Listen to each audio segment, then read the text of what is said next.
오늘 우리에게 주시는 하나님의 말씀은 시편 41편 1절로 3절까지의 말씀과 11절로 13절까지의 말씀입니다. 한 절씩 교독하고 마지막 절은 같이 보겠습니다. 시편 41편 1절로 3절까지 11절부터 13절까지의 말씀입니다. 제가 먼저 봅니다. 가난한 자를 보살피는 자에게 복이 있으며 재앙의 날에 여호와께서 그를 건지시리로다.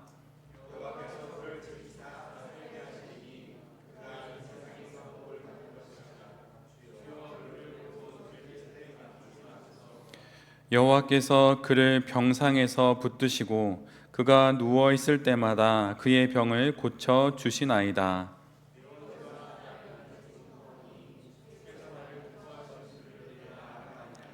주께서 나를 온전한 중에 붙드시고 영원히 주 앞에 세우시나이다. 이스라엘의 하나님 여호와를 영원부터 영원까지 송축할지로다. 아멘. 아멘. 오늘은 시편 41편의 말씀을 갖고 매듭 짓고 다시 시작하는 사업, 매듭 짓고 다시 시작하는 사업, 이런 제목으로 함께 하나님 말씀을 나누도록 하겠습니다. 오늘 우리가 함께 보는 시편 41편은 총 5권으로 되어 있는 시편 중에 제1권의 마지막 시편입니다. 그래서 1편부터 41편까지가 제 첫 번째 책인데 그 41편의 시들의 결말이 바로 오늘의 시편입니다. 오늘 본문 41편의 마지막 절인 13절은 이렇게 끝납니다. 이스라엘의 하나님 여호와를 영원부터 영원까지 송축할지로다. 아멘. 아멘. 1편부터 41편까지의 말씀을 쭉 묵상해 나가다 보면 그 말씀 가운데 축복과 시련, 또 가난함과 부함, 건강과 병듦의 그 모든 세월들이 기록되어 있는 것을 우리 모두가 보게 됩니다. 그런데 오늘 시인이 그 많은 삶의 사연과 사건들을 지나서 도착한 지점은 영원부터 영원까지 하나님을 송축한다는 것입니다. 영원부터 영원까지란 처음에 처음부터 끝에 끝까지, 즉 모든 시간 속에서 하나님을 송축한다는 것입니다. 이것이 바로 시편 제1권의 최종적인 결론입니다. 여름이 되면 태풍이 불어오게 되어 있지요. 그러다 보면 큰 태풍으로 인해서 아름드리 나무가 뽑히고 쓰러질 때가 있습니다. 도시 전체가 온통 물에 잠기기도 하죠. 그런데 아무리 거센 바람이 불어도 부러지지 않는 나무가 있는데 그 나무는 대나무입니다. 아무리 봐도 참 신기한 것 같아요. 아름드리 나무는 그 태풍 앞에서 부러지는데 그 태풍 앞에서도 대나무는 쓰러지지 않습니다. 속이 다 비어 있음에도 불구하고 대나무는 쓰러지지 않아요. 그 이유는 무엇입니까? 그것은 단 하나, 세월을 따라 매듭을 지으면서 성장하고 성숙하기 때문입니다. 매듭을 짓고 또다시 매듭을 지어왔기에 대나무는 태풍 앞에서도 부러지지 않는 것입니다. 오늘 우리가 함께 보는 시편 41편은 그렇게 지금 매듭을 짓고 있습니다. 13절의 말씀으로 41편의 시를, 아니 41가지의 인생의 매듭을 지금 짓고 있는 것이에요. 우리가 잘 알다시피 시편 1편은 복 있는 사람에 관한 말씀이죠. 그 말씀으로부터 시작해서 오늘 본문에 이르는 41가지의 그 수많은 사연이 담긴 인생을 오늘 본문과 같은 내용으로 매듭을 짓는 것입니다. 우리가 함께 보는 시편 41편 다음에 나오는 시편 42편은 우리 모두가 너무나도 잘 알고 있는 바로 이 시편입니다. 하나님이여, 사슴이 시냇물을 찾기에 갈급함 같이 내 영혼이 주를 찾기에 갈급하나이다. 매듭을 짓고서야 비로소 새로운 갈망이 시작되는 것입니다. 새로운 시작을 누구나 꿈꾸지만 새로운 시작은 늘 새로운 끝 그 다음에 있습니다. 새로운 문장이 마침표 다음에 시작되듯이 늘 언제나 새로운 시작도 새로운 끝 그 다음에 있는 것이에요. 1막이 끝나야 2막이 시작되는 법입니다. 매듭을 지어서 이쪽에서 저쪽으로 넘어가야 새로운 길이 열리는 법입니다.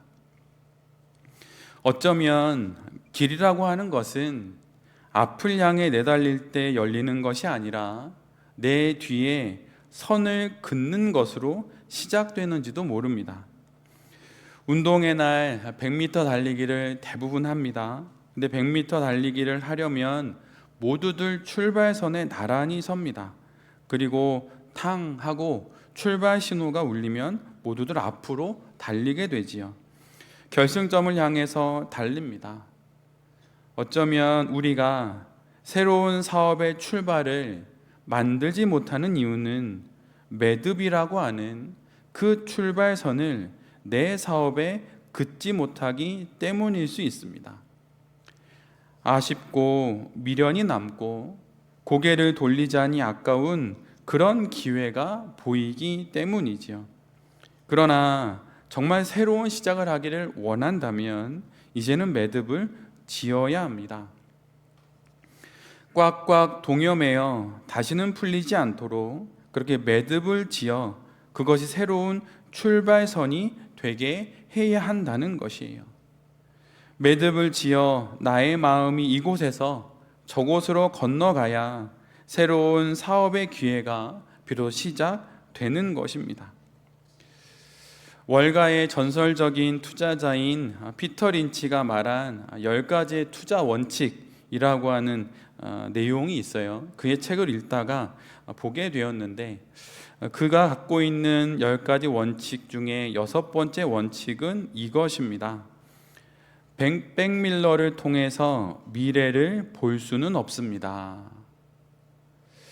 자동차에 달린 백미러, 뒤를 보라고 심지어 이름도 떡하니 백미러라고 적혀 있는 이 거울을 보면서 앞으로 나아갈 수 있는 운전자는 아무도 없다는 것이에요.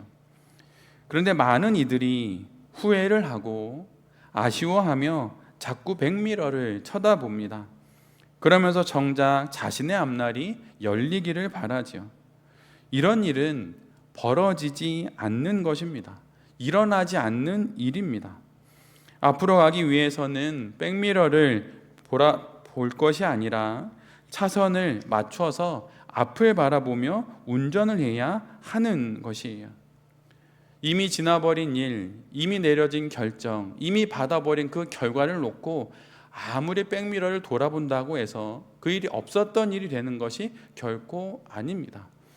이제는 더 이상 백미러를 바라볼 것이 아니라 내가 가야 하는, 내가 운전해야 되는 차선의 그 앞부분을 바라보며 앞으로 나아가야 하는 것이에요. 매년 연말이 되거나 또는 연초가 되면 나오는 책이 있죠. 트렌드 코리아라고 하는, 벌써 20년쯤은 된 것 같아요. 어김없이 올해에도 트렌드 코리아가 나왔습니다.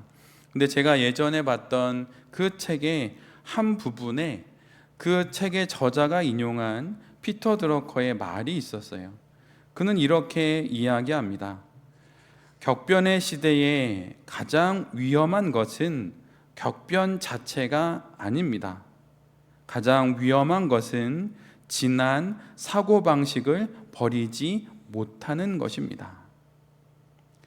새로운 일은 새로운 마음으로부터 시작되는 것입니다.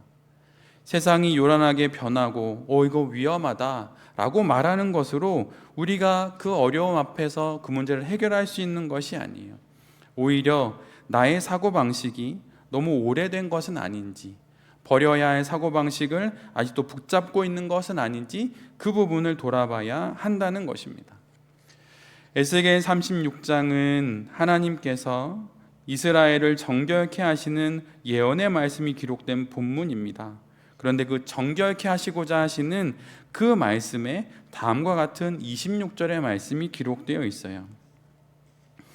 또 새 영을 너희 속에 두고 새 마음을 너희에게 주되 너희 육신에서 굳은 마음을 제거하고 부드러운 마음을 줄 것이니라.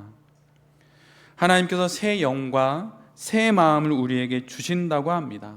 근데 그때 굳은 마음을 제거하고 부드러운 마음을 주셔서 그 마음 속에 새로운 영과 새 마음을 품게 하신다는 것이에요.